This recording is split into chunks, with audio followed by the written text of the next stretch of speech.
Salut tout le monde et bienvenue dans cette nouvelle édition de Jeunes Figures.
Eh bien aujourd'hui, on va partir dans le monde des arts avec une jeune artiste en herbe.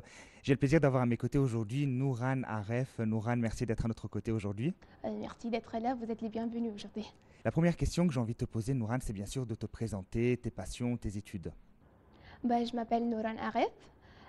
J'étais dans une école francophone, la Mère de Dieu. C'est d'ailleurs la même école de ma mère. C'est une école des religieuses, donc j'ai reçu une éducation relativement stricte. Il y avait beaucoup de règles à obéir. Quand j'étais au lycée, j'hésitais trop, je ne savais pas s'il fallait faire un bac S ou ES, parce que d'une part, les sciences m'attiraient, et je trouvais la politique très intéressante, d'autre part. Donc j'hésitais trop, je ne savais pas comment prendre la décision. Et enfin, avec l'aide de ma mère, j'ai décidé de faire un bac S. Et ça va, j'ai réussi à faire mon bac. Ça va.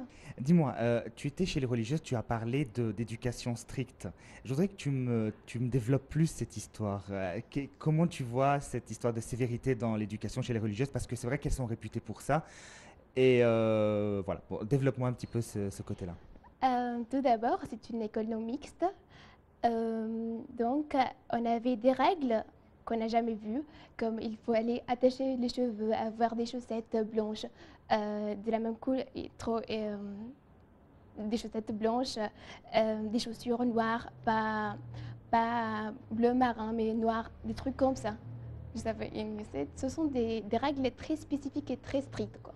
Et s'ils ne sont pas appliqués, qu'est-ce qui se passe? Il y avait des... Non, on ne pourrait pas ne pas appliquer parce qu'on avait peur. Parce que les filles, c'est différent que les garçons. On applique les règles et c'est tout. Moi, personnellement, j'ai jamais cassé une règle. Et au point de vue de l'éducation, donc en français, tout ça, comment ça se passe chez les religieuses? Euh, Chez les religieuses, c'est une école francophone. La plupart des profs sont français. Il y en a des profs français et des profs arabes. C'est comme le lycée français, c'est comme un lycée francophone normal.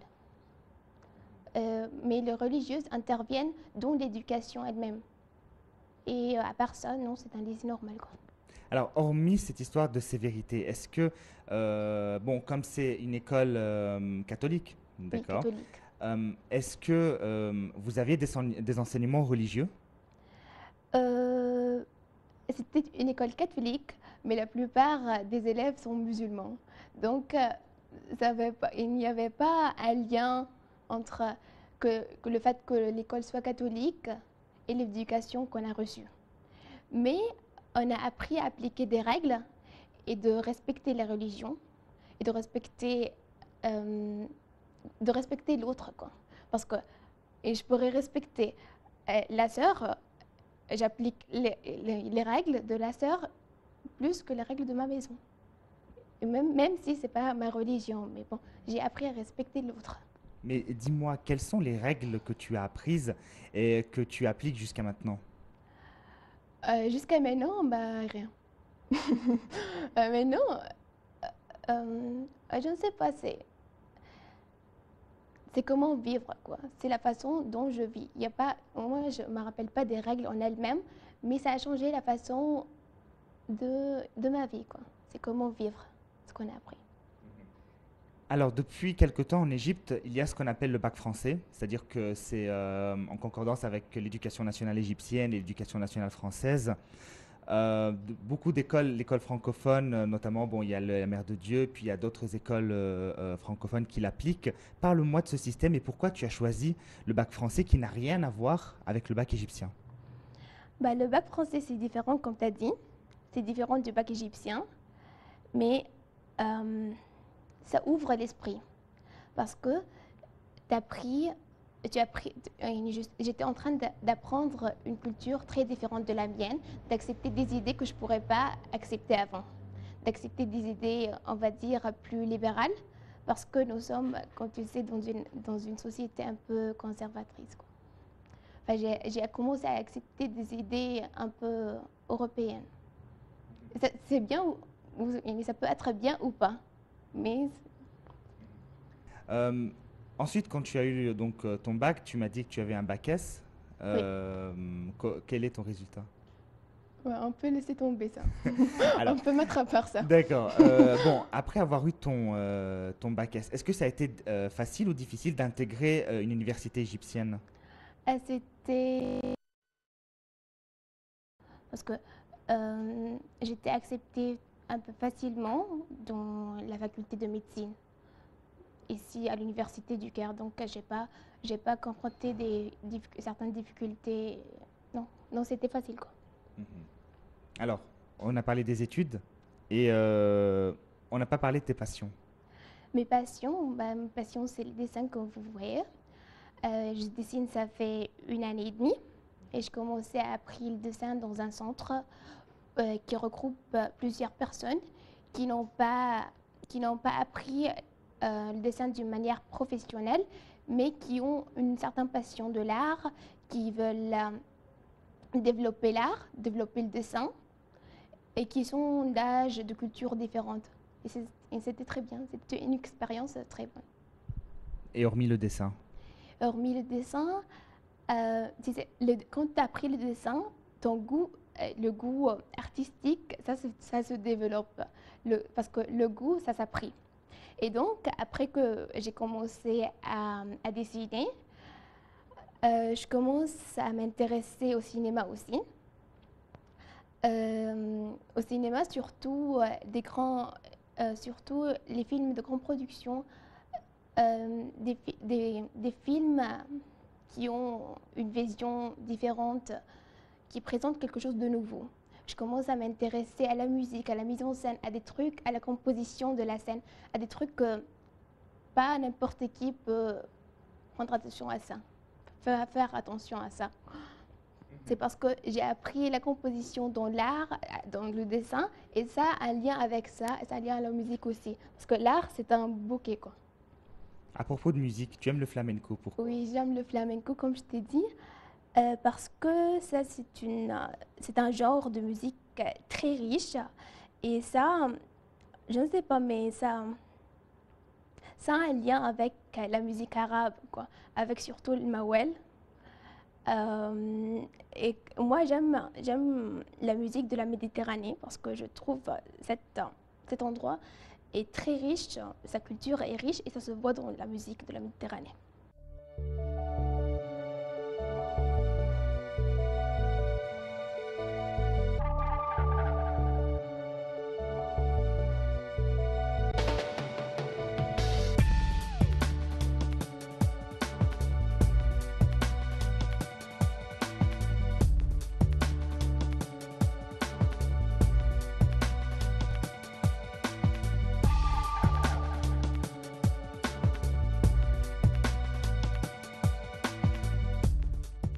Nourane, tu as dit tout à l'heure que ça faisait un an et demi que tu faisais du dessin. Alors, comment ça t'est venu et explique-moi ton parcours artistique. Comme je t'ai dit, ça fait une année et demie et j'ai participé aussi à un exposé que ça regroupe des gens, comme je t'ai dit, qui n'ont pas appris l'art d'une manière professionnelle, mais qui sont intéressés par l'art et, euh, et qui sont arrivés enfin à s'exprimer à travers l'art.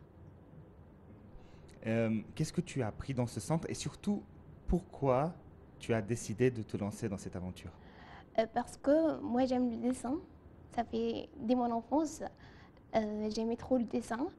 Et quand on a trouvé ce centre, bah, j'ai dit que c'était une opportunité d'apprendre le dessin d'une manière un peu plus professionnelle,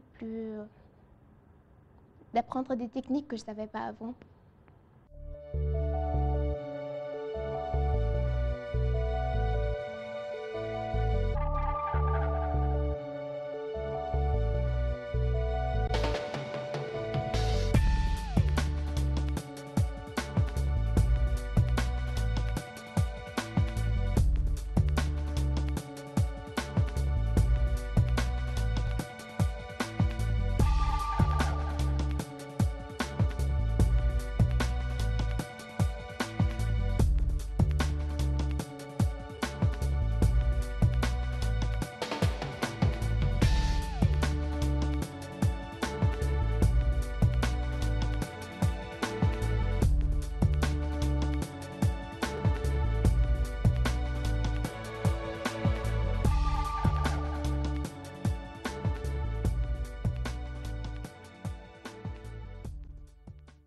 Bah, il ne faut pas avoir une passion, mais si l'art t'intéresse, et pourquoi pas? Et pourquoi pas? Il faut il faut pas avoir la passion, mais si tu aimes quelque chose, pourquoi pas la découvrir? Pourquoi pas aller chercher plus loin? Ça peut t'intéresser, la passion. Tu peux trouver ta passion après dans l'art. Tu as adhéré, enfin, je dirais entre guillemets, adhéré à une école, l'école du réalisme. Alors explique-nous pourquoi tu as choisi cette école et je voudrais que tu m'expliques les différentes techniques du dessin. Oui, avec un crayon, tu peux dessiner des détails que tu ne peux pas faire avec un pinceau, des détails très spécifiques. Et ça, et quand tu apprends à dessiner, c'est le fait d'apprendre à dessiner, c'est comment voir. Plus, plus que tu vois plus de détails, plus que tu dessines mieux. Et c'est ça ce qui fait la différence entre quelqu'un qui dessine bien et quelqu'un qui ne sait pas dessiner. C'est comment voir les détails et comment savoir les présenter dans une composition qui soit pas qui soit pas choquante, quoi. Parce que tu peux aller très loin dans les détails et présenter quelque chose qui ressemble pas à la réalité, enfin. C'est peut-être une caricature, ça, non? La caricature, c'est différent. C'est le fait de chercher des, des détails, mais qui sont spécifiques à cette personne et qu'on peut reconnaître cette personne grâce à ces détails que l'artiste voit. Mais quel type de détail peut apporter un crayon que ne peut pas apporter un pinceau? C'est-à-dire que selon toi, par exemple, si je fais un portrait ou un autoportrait, le portrait avec un crayon sera beaucoup mieux fait qu'un portrait avec un pinceau? Oui, évidemment. Parce qu'avec un crayon, tu peux aller dans les détails, tu peux dessiner les cheveux un par un, quoi. Tu peux dessiner les lumières dans les yeux, tu peux dessiner n'importe quoi. Mais le pinceau, je ne sais pas, il n'y a pas une très grande différence, mais le crayon, c'est mieux, quoi. Tu peux aller dans les détails facilement, Le crayon, c'est du noir et blanc. Il n'y a du pas de noir et couleur. blanc. Mais Et est-ce que alors? justement, est-ce que ça serait pas plus avantageux pour un pinceau qui a beaucoup de couleurs? Oui, oui, mais bon, si on parle des détails, c'est le crayon. Mais si on parle des couleurs et tout ça, nous, on préfère. Avec le crayon aussi, tu peux présenter les couleurs avec des gammes différentes. Et on peut voir des couleurs à travers le noir et blanc. Le pinceau, tu vois les couleurs. Non, ce sont des choses différentes, mais c'est bien, les deux sont bien, quoi. Par contre, ce que moi je constate, c'est la technique des lumières, les jeux de lumière que tu as dans Oui. des tableaux. Pourquoi? Explique-moi un peu ça. Parce que, comme on a dit, le crayon, c'est du noir et blanc. Donc, la lumière, c'est très important quand tu dessines avec un crayon. Les contrastes et tout ça, c'est ce qui fait une composition, quoi. La lumière est un élément très important quand tu dessines avec du noir et blanc Tu m'as dit tu peux utiliser le crayon ou un bic. ou un bic. Est-ce qu'il y a des difficultés? Enfin, le crayon c'est plus simple que le bic par exemple? Oui, le bic s'efface pas. Et c'est ce qui fait la différence. Donc, il ne faut pas te tromper. Et ça, c'est stressant, quoi. Il Parce y a qu'avec ça, non, le dessin, je sais pas. donc il y a par exemple des dessins que tu vas obligatoirement faire avec un crayon parce qu'ils sont plus compliqués, et des dessins que tu pourras faire avec le stylo parce qu'ils sont assez simples. N'importe quel.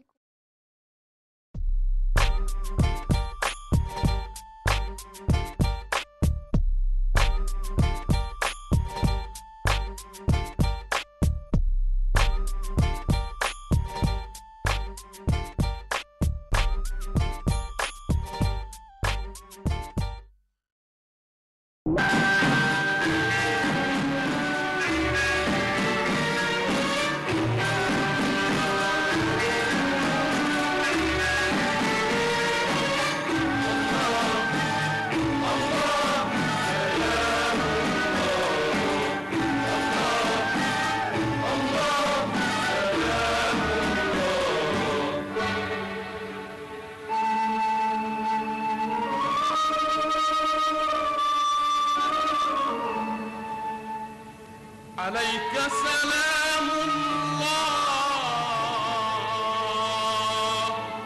يا خير من دعا وأصدق من لبى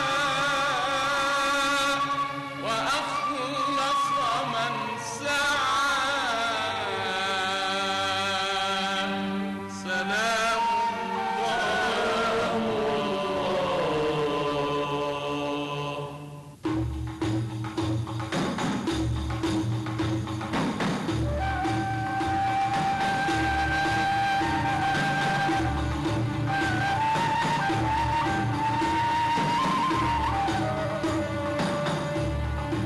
وأعدل من ساس الحياة على الهدى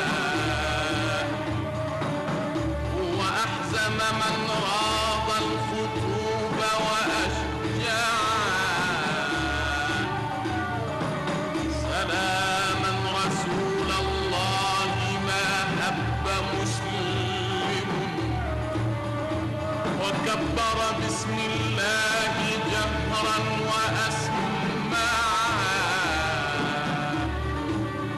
سلام الله سلام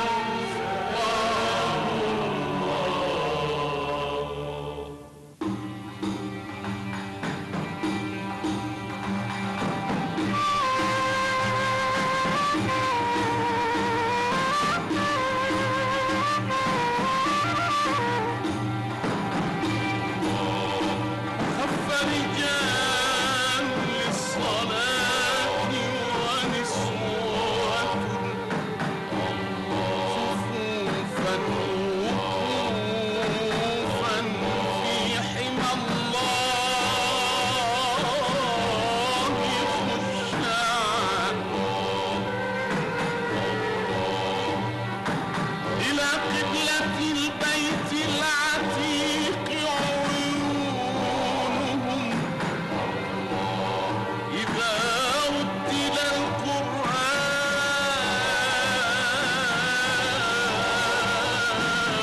القرآن تنهل أدمعا سلاما رسول الله سلاما رسول الله ما هب جمعنا وضم على التوحيد قلبا وأضلعا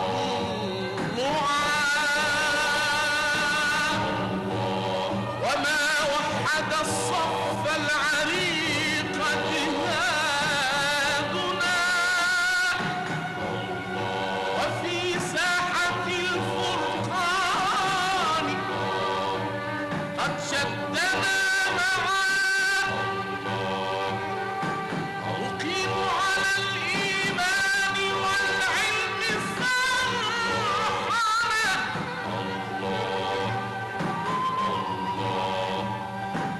أقيم على الإيمان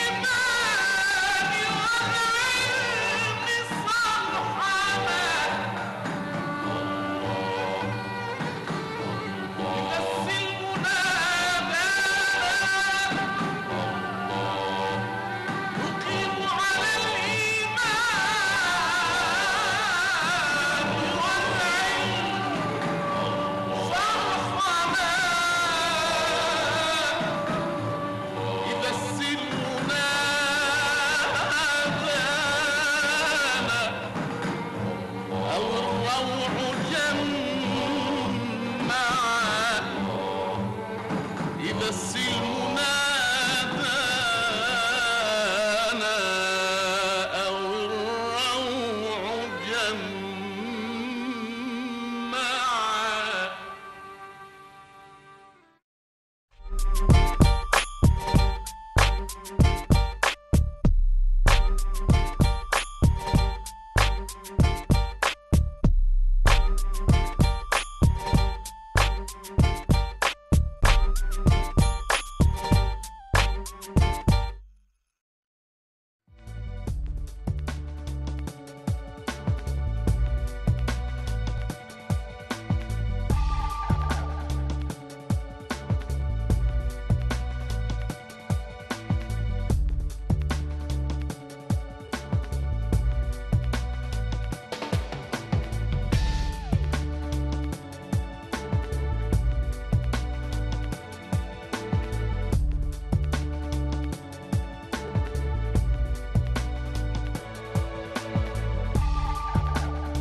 Finalement, le dessin, c'est un petit peu un travail de patience.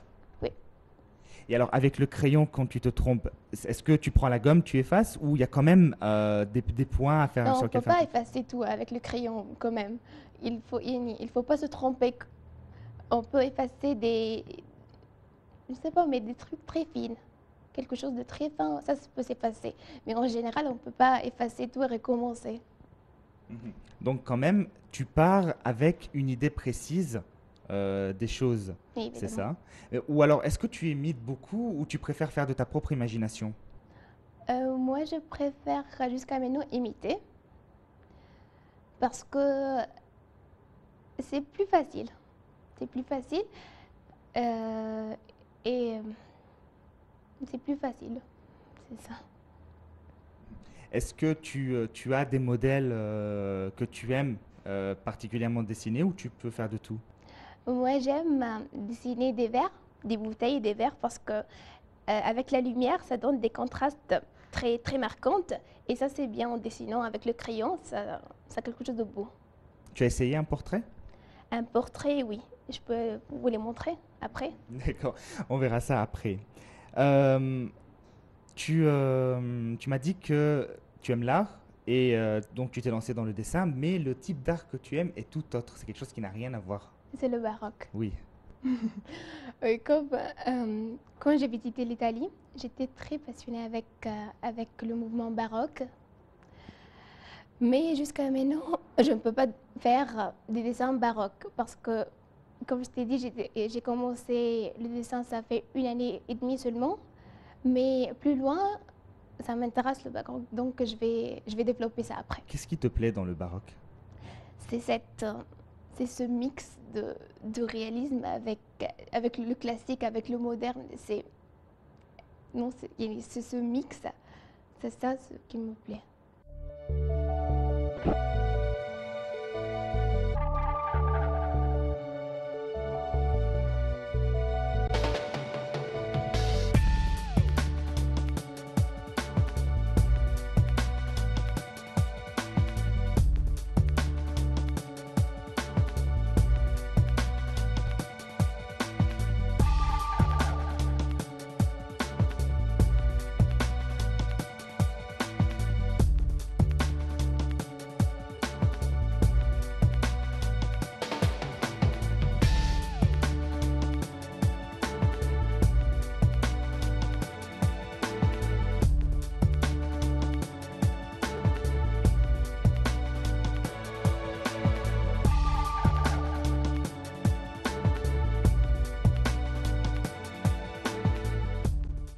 Tu es maintenant en première année de médecine, mais avant de te lancer dans la médecine, tu étais plutôt dans le droit. Explique-moi ce parcours. D'accord. Après que j'ai eu mon bac, je me suis retrouvée dans le même dilemme. Parce que, comme je t'ai dit, j'aime les sciences et la politique, les droits, des trucs comme ça d'autre part. Donc, je ne savais pas s'il fallait faire de la médecine ou de droit. Et surtout, après avoir été acceptée dans les deux facultés. Donc, j'ai dit que la médecine, c'est trop difficile et je vais étudier le droit parce que ici, on peut étudier le droit en français. Dans un système français, c'est comme l'école avec mes amis parce que dans des conditions plus confortables que la médecine. Donc, j'ai choisi de faire de droit, mais j'hésitais. Et après, j'ai passé un semestre là-bas, mais après 2 mois, après 3 mois, les classes ont été suspendues pour 2 mois. Et donc, j'ai pensé de nouveau et j'ai dit que ça pourrait être un signe que je ne suis pas sur le bon chemin. Et donc, j'ai quitté le droit et j'ai changé de fac. Je suis allée faire de la médecine avec un retard d'un semestre. Et je ne savais pas quoi faire. Et il fallait passer les finales qui se rapportent sur tout le long de l'année. Ça, c'était trop difficile. Surtout que le droit, il n'y a rien à voir avec la médecine, évidemment. Et c'était vraiment difficile. C'était une période très difficile. Et maintenant, j'attends les résultats. Tu as pu rattraper ton retard? J'ai essayé. J'ai passé les examens parce que je ne voulais pas qu'une année passe comme ça. Donc, j'ai décidé de ne pas laisser cette année partir comme ça. Je passe les examens et même si je n'ai pas réussi, c'est pas grave, je vais recommencer. Mais au moins, j'essaye. Et donc, maintenant, j'attends les résultats. Les résultats vont sortir demain. Et donc, on est resté ici, les droits croisés, quoi. Alors maintenant que tu vas te lancer vraiment dans la médecine, que tu es convaincu, je voudrais que tu me dises ce que tu envisages de faire plus tard. Je veux faire de la médecine et en même temps, je ne veux pas que je laisse l'art à côté. Mais c'est trop difficile de faire la médecine et l'art parce que tous les deux exigent beaucoup de temps et beaucoup d'études. Enfin, je ne sais pas si je peux faire les deux en même temps ou pas. Tu pourrais consacrer du temps à l'art quand tu as du temps libre. On peut mélanger les deux, je Bah, crois. en étudiant la médecine, tu n'auras pas de temps libre. C'est difficile. En étudiant, c'est vrai que beaucoup d'artistes qu'on peut rencontrer disent, par exemple, bon, j'ai dû arrêter, par exemple, le dessin ou la peinture pendant un certain temps, pendant les études, et puis reprendre après. Tu sais, quand tu as terminé tes études, par exemple. Oui, peut-être. Peut-être.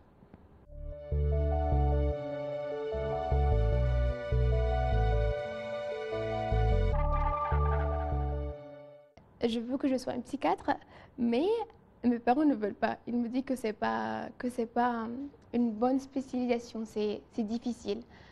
Je ne sais pas, j'ai pas encore décidé, mais je veux être un psychiatre. Nouran, la dernière question que j'ai envie de te poser, c'est, bon, compte tenu de la situation qui nous entoure, toutes les circonstances, tous les changements qui se passent en Égypte, je voulais avoir ta vision du futur du pays. Et à propos de l'avenir d'Égypte, moi je suis optimiste, même si même si les derniers événements ont été un peu difficiles, mais même si nous vivons dans des conditions inconfortables maintenant, je ne laisserai jamais l'Égypte. Même avant ça, mes parents avaient plusieurs opportunités de partir, d'aller vivre à l'étranger, mais nous, on a décidé toujours de rester ici, même si on vit dans des conditions, il n'y a pas de sécurité, des conditions inconfortables. Mais même si l'avenir de l'Égypte n'est pas très royaux, mais on va rester ici, on va travailler. Moi, je suis optimiste. Comme l'ancien régime est parti, celui de Moubarak, qui était très marqué par la corruption.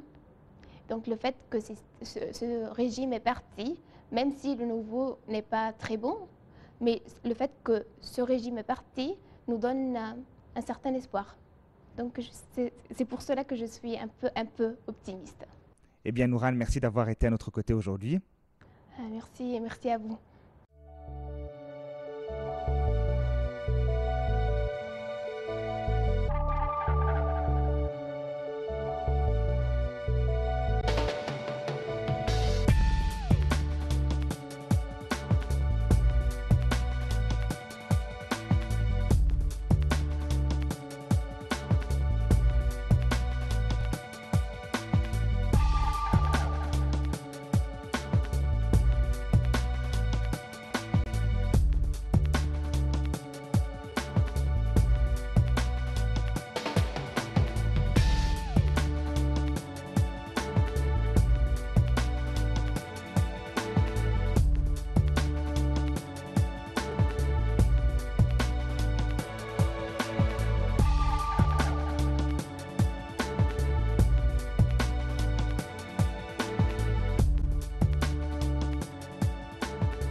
Merci à vous, chers téléspectateurs, d'avoir été à notre compagnie. Je vous retrouve la semaine prochaine et d'ici là, portez-vous bien.